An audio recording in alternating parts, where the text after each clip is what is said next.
Hey guys, welcome back. ఈ video వచ్చేసి మేము ఊరెళ్ళిన వీడియో అనమాట. సో ఇది వచ్చేసి మధ్యాహ్నం అరౌండ్ 3:30. సో అప్పుడైతే మేము యూనా ఆడుతుండే, మాకైతే ఆకలేసిందని మా నాన్నమ్మ గువావాస్ కట్ చేసి ఇచ్చారు. ఇవి వచ్చేసి తైవాన్ గువావాస్. ఇంకా ఇట్లా యూనా ఆడుకున్న తర్వాత మా నాన్నమ్మ అండ్ మా మమ్మీ అయితే పిండి వంటలు చేద్దాం అనుకున్నారు. సో ఆకు పకోడీలు చేద్దాం అనుకున్నారు అనమాట. సో దానికోసమని కట్టెల పొయ్యి మీద చేస్తున్నారు. అండ్ ఇక్కడైతే మినప్పిండితో చేస్తున్నారనమాట ఆకు పకోడీలు. ఇవన్నీ చాలా టేస్టీగా ఉంటాయి మన కట్టెల పొయ్యి మీద ట్రెడిషనల్గా చేస్తే. అండ్ మా మమ్మీ అండ్ మా నాన్నమ్మ అయితే పిండి కలుపుతున్నారు ఫస్ట్.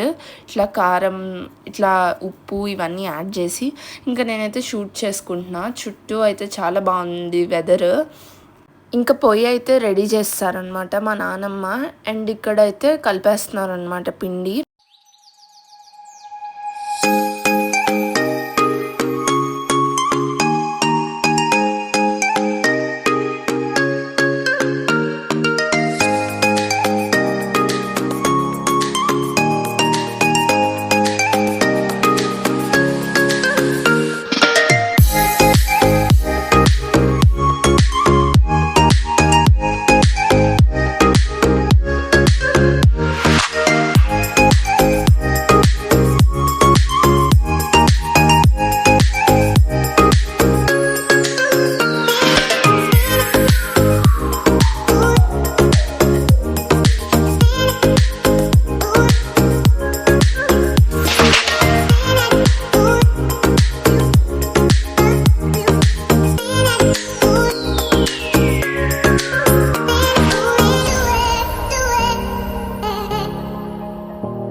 అండ్ ఇక్కడైతే ఆయిల్ అండ్ వాటర్ యాడ్ చేసి పిండిని సగం వరకు కలిపారనమాట.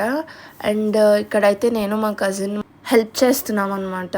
సో ప్లేట్స్ అవన్నీ అందించడానికి. అండ్ పిండి అయితే కలపడం చాలా కష్టం, ఎందుకంటే చాలా వేడి ఆయిల్ అండ్ వేడి వాటర్తో కలుపుతారు కదా. సో అందుకు చేతులు అయితే కాలిపోతాయి అనమాట. సో మా మమ్మీ అండ్ మా నాన్నమ్మ అయితే బ్యాచెస్గా డివైడ్ చేసి కలుపుతున్నారు అనమాట. సో ఇది కలపడం కూడా చాలా కష్టమే. అండ్ దానికి ఎంత వాటర్ పడతాయో చూసుకొని మళ్ళీ కలుపుతున్నారు అనమాట. సో హాట్ వాటరే కలపాలి ఇందులో అయితే.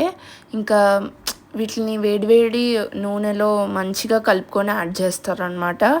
ఇంకా నేను మా కజిన్ అయితే ఇట్లా వీడియోస్, ఫొటోస్ అయితే దిగాము. అండ్ పిండిని అయితే సాఫ్ట్గా కలిపేస్తున్నారు అనమాట. చాలా కష్టం. నేను కలుపుదాం అనుకున్నా కానీ అవ్వట్లేదు, చాలా వేడిగా ఉండే. అండ్ చాలా టైం టేకింగ్ ప్రాసెస్ అనమాట ఇదైతే. చాలా చేతులు కూడా నొప్పులు వస్తాయి ఇట్లా కలిపితే. ఇంక ఇదంతా అయితే స్మూత్గా కలిపేశాక వేడి వేడి ఆయిల్ అయితే పెట్టేశారు ఆల్రెడీ. ఇంక ఈ వేయడానికి డిఫరెంట్ ఇన్స్ట్రుమెంట్స్ ఉంటాయి కదా, వాటిని యూజ్ చేసి అయితే వేస్తారనమాట. ఇంకా మేము చేస్తుంది వచ్చేసి ఆకు పకోడీ కదా, దానికి ఇన్స్ట్రుమెంట్ అయితే యూజ్ చేస్తారు, ఈ టూల్. ఇంకా దాన్ని అయితే నేను వాష్ ఇచ్చేసాను అనమాట. ఇంకా ఫస్ట్ అయితే చిన్న చిన్న వేసి దేవుడికి అయితే పెడతారు కదా, దేవుడికి నైవేద్యంగా అయితే పెడతారు. అండ్ వెదర్ అయితే చాలా బాగుండే, వర్షం పడేటట్టు ఉంది అప్పుడు. ఇంకా వర్షం పడిపోద్దేమో అనుకున్నాం. ఈవినింగ్ కదా మేము చేసింది, అరౌండ్ 4 అట్లా చేసామన్నమాట. అప్పుడైతే క్లైమేట్ అయితే అట్లా ఉండింది. ఇంకా ఫుల్గా ఇట్లా ఇవి పెట్టేసి వేసేసారనమాట. ఆ ఇన్స్ట్రుమెంట్ ఇట్లా పైన పెట్టి దాన్ని, ఆ పిండిని ఇట్లా చేత్తో ఇట్లా ఇట్లా రుద్దితే మనకు ఒక షేప్ వస్తుంది అనమాట. అదైతే చాలా ఇంట్రెస్టింగ్గా అనిపించింది నాకైతే. అండ్ అది చాలా టఫ్ కూడా అట్లా వేయడము. మనకి నూనె చేతి మీద పడితే కాలిపోద్ది కదా. ఇంక ఇట్లా ఎగిచ్చారనమాట. చాలా బ్యాచెస్ ఎగిచ్చారు. కొంచెం క్వాంటిటీ కూడా చాలా ఎక్కువ ఉండింది కదా. మా నాన్నమ్మ అట్లా వేస్తూ ఉంటే మా మమ్మీ అయితే ఫ్రై చేశారనమాట. ఫ్రైయింగ్ అయితే చాలా కష్టం, ఎందుకంటే నూనె మీద పడుద్ది కదా. సో అట్లా వేయడం కూడా కష్టమే. అండ్ ఇవన్నీ అయిపోయాక మేమైతే వేరే ఇంటికి వచ్చాము. ఇక్కడైతే మేము ఎంజాయ్ చేసాము, నేను మా కజిన్స్ ఇట్లా ఎంజాయ్ చేసామన్నమాట.